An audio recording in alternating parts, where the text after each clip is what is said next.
Okay, so sa agricultural sector ng Region 4A Calabarzon, simula October 5, 2025, ang bagong minimum wage ay 485 sa first, second, third, fourth, fifth class municipalities ng Region 4A Calabarzon. Pero first tranche pa lamang yan or unang pagtaas. Magkakaroon ng pangalawang pagtaas o second tranche by April 1, 2026. Sa first class municipalities ng Region 4A Calabarzon, 525 na ang minimum wage by April 1, 2026. Second tranche yan na. Sa second, third, fourth, and fifth class municipalities ng Region 4A Calabarzon naman, 508 ang minimum wage by April 1, 2026. Second tranche, agricultural sector. Simula October 5, 2025, 525 na ang new minimum wage sa Region 4A agricultural sector sa extended metropolitan areas, component cities, and first-class municipalities.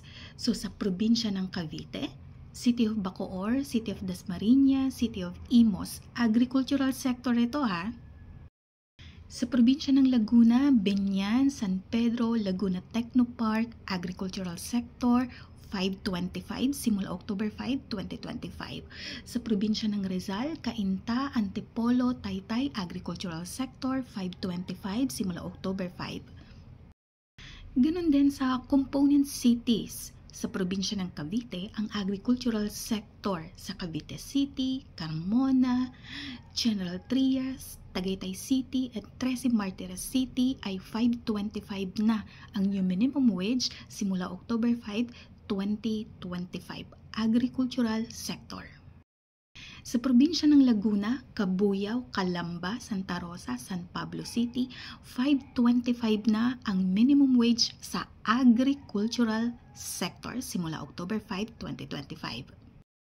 Sa probinsya naman ng Batangas, sa Batangas City, Calacat, Tanawan, Santo Tomas, Lima Technology Center, Lipa City, agricultural sector, 525 na simula October 5, 2025 ang new minimum wage, agricultural sector. Sa probinsya ng Quezon, component cities gaya ng Tayabas and Lucena City, 525 na ang new minimum wage sa agricultural sector simula October 5, 2025. Ang mga first-class municipalities sa probinsya ng Cavite gaya ng Alfonso, General Mariano Alvarez, Indang, Kawit, Naik, Rosario, Silang, at Tanza, agricultural sector, 525 na ang new minimum wage simula October 5, 2025. Sa probinsya ng Laguna, sa first-class municipalities gaya ng Los Baños at Santa Cruz, sa agricultural sector, 525 na ang new minimum wage simula October 5, 2025. Gayon din sa probinsya ng Rizal, sa Angono, Binangonan, Pililia, Rodriguez, San Mateo, and Tanay, agricultural sector, 525 na ang new minimum wage simula October 5, 2025. Sa probinsya ng Batangas, gaya ng Balayan, Bawan, Lemery, Mabini, Nasugbu, Rosario, San Jose, San Juan, San Pascual, mga tinaguriang first-class municipalities, sa agricultural sector, 525 na ang new minimum wage simula October 5, 2025. Sa probinsya naman ng Quezon, yung mga first-class municipalities gaya ng Atimonan, Calawag, Candelaria, Catanawan, General Nakar, Gumaca, Infanta, Lopez, Mauban, Mulanay, Pagbilao, Real, Sariaya, Tagkayawan at Chaong, 525 na ang new minimum wage simula October 5, 2025 sa agricultural sector. Sa mga first-class municipalities sa probinsya ng Cavite gaya ng Noveleta, sa Laguna, Alaminos, Bay, Calauan, Nagcarlan, Pila, Siniloan, sa Batangas, Calatagan, Ibaan, Lian, Lobo, Malvar, Padre Garcia, Taal, Talisay, Paisan sa probinsya ng Rizal, Baras, Morong, Teresa, and sa probinsya ng Quezon, Ginayangan, Lokban, Pulilio, San Francisco at San Narciso. Sa non-agricultural sector, ang bagong minimum wage simula October 5, 2025 ay 510. So sa mga nabanggit na first-class municipalities sa Region 4A Calabarzon, non-agricultural sector, yung 510 po ay first tranche pa lamang ng pagtaas.